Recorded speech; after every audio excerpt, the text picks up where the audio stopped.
Is the door to Iron Man totally closed? Because I don't believe it is. Oh.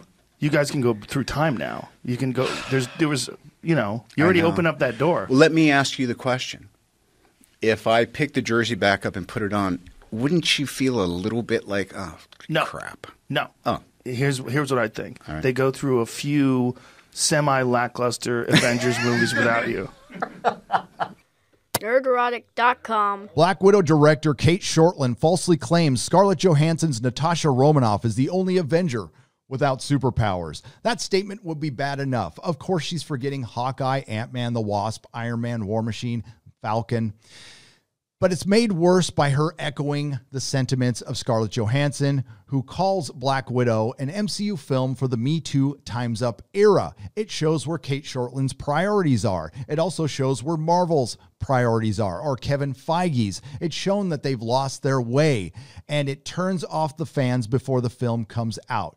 You would think she would learn from the lessons past, but considering how much knowledge she has about the Marvel Cinematic Universe, I'm guessing she didn't look back and take a peek at Terminator Dark Fate's performance after what Tim Miller said, or Charlie's Angels performance after what Elizabeth Banks said, or Birds of Prey's performance after what Ewan McGregor said.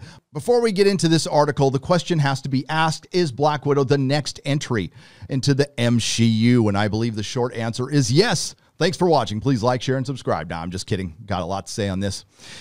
You can like, share, and subscribe if you like. Now, yes, I said the next entry. I believe Ant-Man and the Wasp technically was the first. While it was baby steps, just take a look at this poster. I believe the film should have been called The Wasp and Ant-Man. Followed shortly after by the most well-placed film in history, Captain Marvel. A couple of us might have talked about this film a few times on this platform, and it was the first official entry into the MCU. What is the MCU? Well, it's intersectional feminist superhero storytelling, which isn't storytelling at all. None of us hate women. We don't want to see a sausage fest on the screen at all. We just don't want to see another Captain Marvel. Black Widow director Kate Shortland recently declared that Scarlett Johansson's Natasha Romanoff is the only Avenger without superpowers. Shortland's comments came while promoting the film in an interview with Total Film alongside actress Florence Pugh. Well, Kate Shortland doesn't need to know anything about Black Widow to take on this role. I understand that, but there is time to do just a little bit of research. There's a famous example of this. There was a producer named Harv Bennett. He didn't know much about Star Trek. He took on a little film and turned it into Star Trek II: The Wrath of Khan, and he did that by doing a little research. Bennett was responsible for reviving Khan as a villain for Star Trek II: The Wrath of Khan. It was Bennett who watched all 79 classic Star Trek episodes and found that Space Seed provided a seed of inspiration, and maybe Kate Shortland should have done something similar. The director falsely claimed that Black Widow is the only character that doesn't have superpowers in the Avengers. Apparently, Hawkeye gets the short end of the stick again. Also, Iron Man doesn't technically have superpowers. He doesn't have any superpowers, but he does have access to a super suit. I believe he owns it. Others like Ant-Man, Falcon, and War Machine also use suits and do not have superpowers. I'm not sure, John, if you were condescending enough. You might want to try a little harder. After falsely claiming Black Widow is the only one who doesn't have superpowers, she claims the lack of superpowers is a strength. Just giving John F. Trent a hard time, and that's who wrote this article. He's a friend of mine. He's a good guy. Shortland explains, we saw that as a strength because she always has to dig really deep to get out of shite situations. That's what all superheroes have to do. And we just put her in a lot of hard situations, just like all the other superheroes that you forgot about.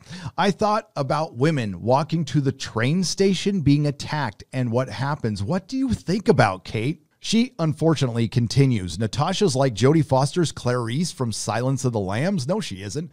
It's great because when she holds her gun, it shakes. You mean Clarice? Yes. Natasha? No. But she's really tough inside and resilient. And I wanted to bring that to the character.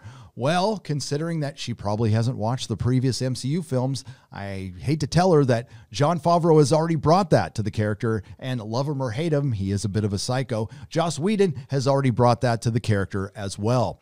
So you're not just watching her fly through situations, knowing she'll get out of it. that's exactly what we'll be watching. We know she gets out of it because she dies in Endgame. She survives this film. You want to see her grit and determination, and that's what we got, Shortland concluded. Yeah, a superhero. Good. Considering the film that we have been covering from that streaming service over the last week, I know this pales in comparison, but I do cover the MCU here. Now, we know Black Widow should have come out 7 years ago. We know Kevin Feige has blamed Ike Perlmutter for this, and that might be the case. But the last time I checked, Kevin has been in charge of Marvel for quite some time, and this film feels a little obligatory, especially since the character is dead. We also know that Black Widow would work best as a hard rated R film filled with sex and violence. And we know Hollywood won't do that, much less Disney at this point. So the best we can hope for is a Winter Soldier light. And I'm not too sure this director has that kind of mindset or that kind of worldview. Unfortunately, the interview continues and we hear from the actress playing the other Black Widow, showing that somebody on the set read some comic books, or at least a Wikipedia, that Black Widow from the Marvel Knights run back in the day, Yelena Belevo. Pugh would also weigh in on the film, claiming that it is about the abuse of women. I was kind of hoping it would be about Black Widow. She told Total Film this film is about the abuse of women. It's about how they get involuntary hysterectomies. Oh, that man, I have been waiting to see that in a Marvel film. I was just talking with my friends the other day. You know what? You know what's been missing from a Marvel film? Involuntary hysterectomies. Thank God we're getting it now. By the Age of 8. Remember how well that went over in the Age of Ultron when they alluded to that? A lot of websites were whinging, including the Mary Sue. Now I'm betting there'll be a champion of it because we're in the era of the victim. Maybe this will be victim porn and maybe it'll play great to that audience of 10 or 15 people. It's about girls who are stolen from around the world. It's so painful and it's so important. Again, these themes are in the Black Widow comic books with the retconned origin over the last couple of decades. God, has it been that long since Marvel Knights and that Black Widow miniseries from 2004? I can't even remember the name of it. And those things are fine as long as they don't take over the story. Pugh went on to say, part of the excitement for me is that women and girls from around the world are going to see this, and they're going to see an abuse story. Oh my God. I can hear all my viewers now who all have daughters going, come on, honey, we're going to go see an abuse story. Can't wait. Black Widow. An abuse story that really was challenged by its own victims. This film obviously could still be good, but I think there's some problems that we're starting to see right now, and that's what this video is about. Is Black Widow going to be filled with intersectional feminism? Is it going to be woke? I think the answer is yes, based on what we've heard from Miss Pugh there, Kate Shortland, and Scarlett Johansson, which we'll get into in just a second.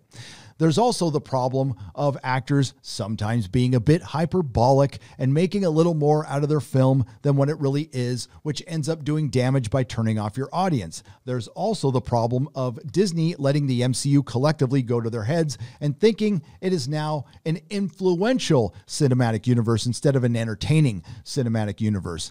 There's also Disney, which has taken quite the black eye lately, and I think that's going to stick in the back of a lot of people's heads when they think about going to this film. There's also the problems that they have that aren't their fault. There's the coof. It's not going to be able to be in as many theaters as it wants to be in, so obviously it's not going to make as much money as it wants to make. And there's another problem. The solo factor. You're watching a film about a dead character. You know where this character ends up. And while Natasha didn't die as badly as Han Solo did, I would call it a bit unnecessary. You can just recast these roles and you end up having that problem as well. So we will see. Now, quickly, we get to Scarlett Johansson speaking in a lively new joint interview with Florence Pugh about passing the Black Widow baton, which you can now read in the new Dune issue of Empire. Johansson opened up about the film's feminist themes. I think this film in particular is very much reflective of what's going on in regards to the Time's Up movement and the Me Too movement. She says, it would be such a miss if we didn't address that stuff. If this film didn't take that head on, I think particularly for Kate, it was so important for her to make a movie about women who are helping other women, who lift up other women up out of a very difficult situation. I like Scarlett Johansson. I think she's a great Black Widow. She probably deserves better. It's too bad they made her film in 2019. That being said, I can only go by what they say publicly, and ScarJo just said that they will be playing to Kate Shortland's strengths, which obviously aren't superheroes, but they probably are intersectional feminist themes. So you can't blame us for being skeptical. You can't blame us for expecting an intersectional feminist Black Widow film. I know this film wants to be the next Winter Soldier, but chances are it's going to be the next Terminator Dark Fate and the third entry into the MCU. If you like what you heard, please like, share, and subscribe. If you didn't like what you heard, I thank you for listening this long. I will see you in the next video. Nerderotic.com. Please subscribe.